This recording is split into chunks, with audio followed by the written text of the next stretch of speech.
Bismillahirrahmanirrahim. Assalamualaikum warahmatullahi wabarakatuh.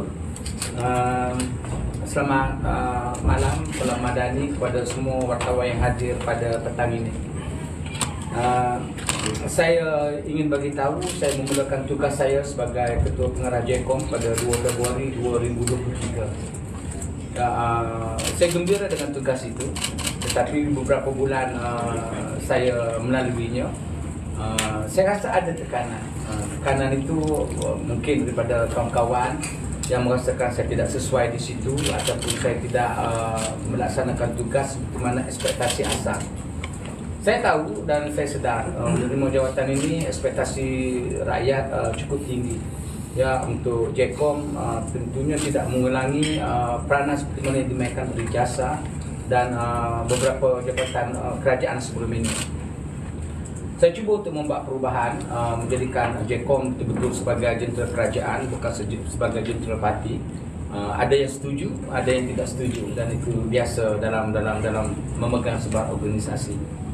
Apapun ya kritikan, komen orang pada JECOM di bawah saya pada waktu itu, saya still true. Saya hadapi dengan jiwa besar. Sehingga berlaku pilihan raya negeri pada 2023. Ya, kekecewaan daripada rakan-rakan yang mengharapkan JECOM memainkan peranan yang berkesan itu jelas.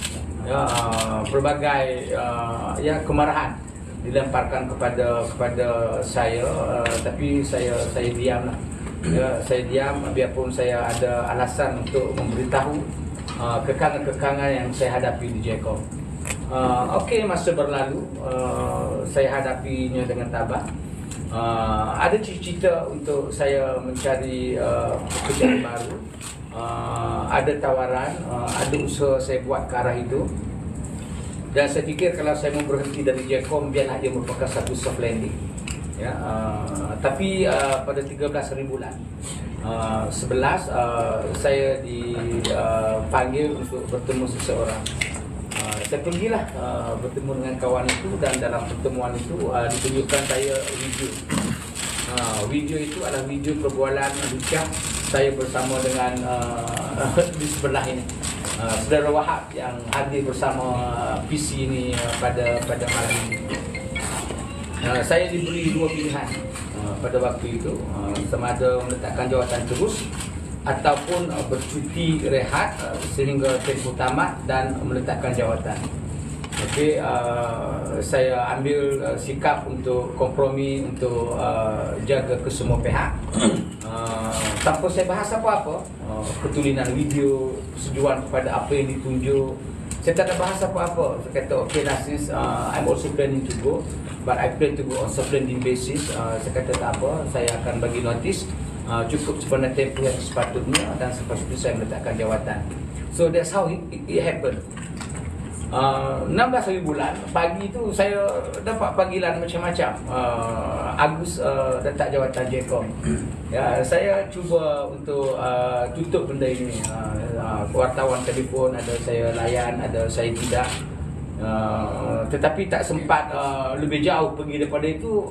Petang semalam keluar satu video yang saya bercakap lucah dengan apa ya, saudara saya di sebelah.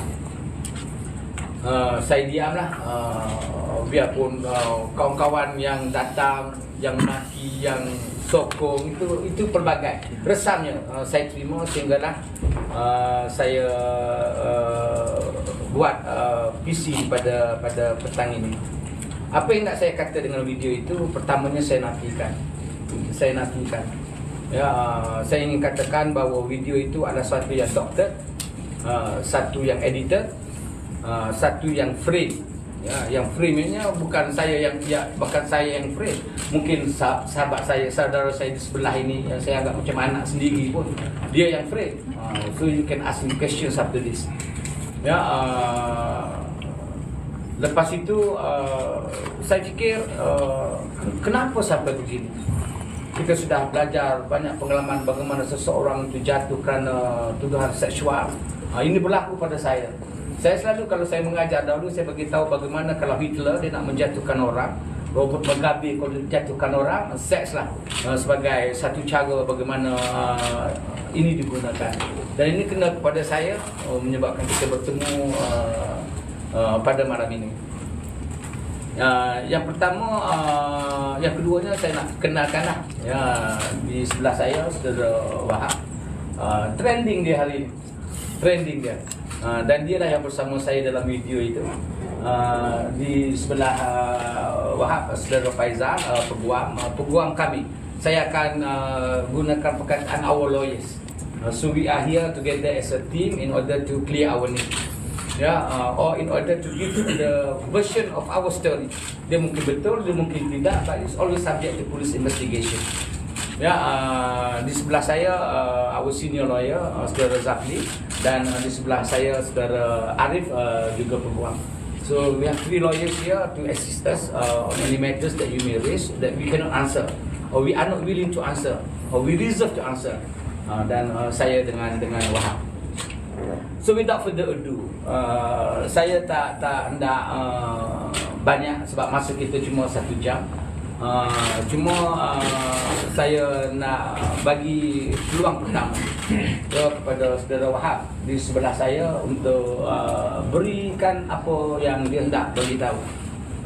Dan kemudiannya soal jawab dengan saya lah. Saya tidak ada press statement untuk bertulis yang saya prepare, because I prepared to answer verbally like this. So Saudara Wahab, boleh apa yang anda dikatakan pada wartawan kita yang hadir pada malam ini?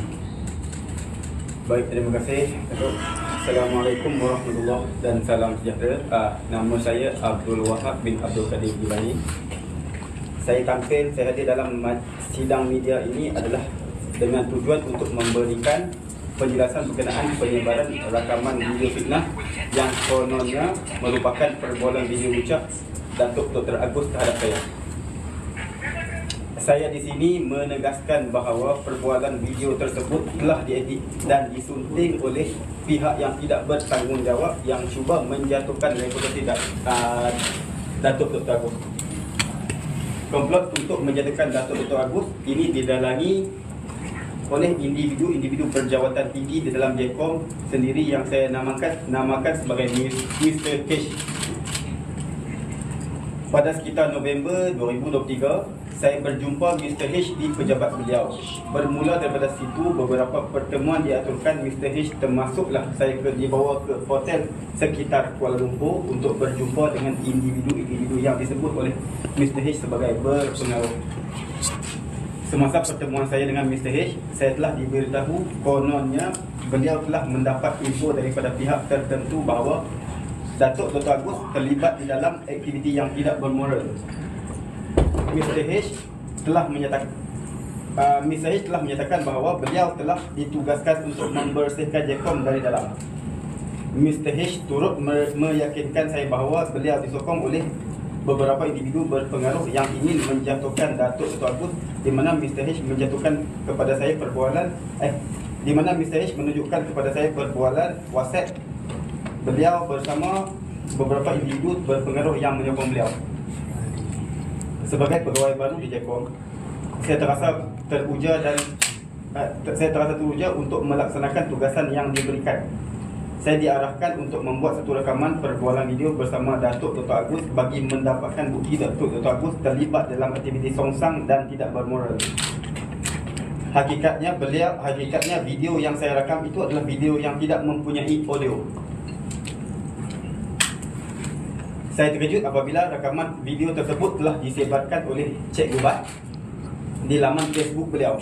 Lebih mengejutkan lagi, rakaman video tersebut telah disunting dan diedit oleh pihak yang tidak bertanggungjawab menggunakan teknik voice over bagi menunjukkan seolah-olah saya dan Dr. Agus terlibat di dalam aktiviti yang jelek dan tidak bermoral. Saya ingin menegaskan bahawa kandungan audio di dalam video tersebut adalah palsu, direka dan tidak benar. Penyebaran video fitnah tersebut bukan sahaja menjejaskan nama baik, maruah dan reputasi Datuk Dr. Agus, tetapi juga mencemarkan maruah saya. Kini saya sedar yang saya telah dipergunakan dan tidak sekadar kambing hitam oleh pihak tertentu untuk menjatuhkan Datuk Dr. Agus. Sebelum ini saya menyangka saya merupakan sebahagian dari pihak yang benar, yang kononnya benar-benar ingin membersihkan Jecom daripada unsur negatif. Tetapi rupanya saya telah digunakan di dalam komplot keji untuk memfitnah Datuk Dr. Agus.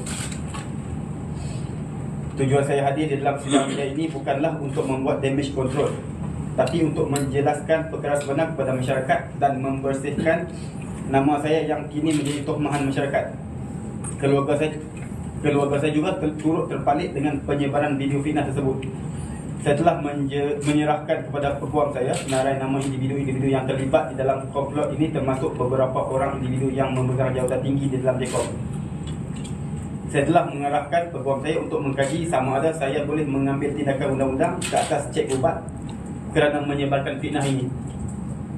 Akhir sekali, saya ingin membuat rayuan kepada PMX agar mengkaji semula individu-individu yang berada di dalam Jecom yang sekarang ini tidak menjadi musuh, agar tidak menjadi musuh dalam selimut. Sekali lagi, dengan niat ikhlas, saya memohon maaf kepada Datuk Dr. Prof. Agus di atas kesilapan yang telah saya lakukan. Saya juga ingin memohon maaf kepada semua rakyat Malaysia. Terima kasih.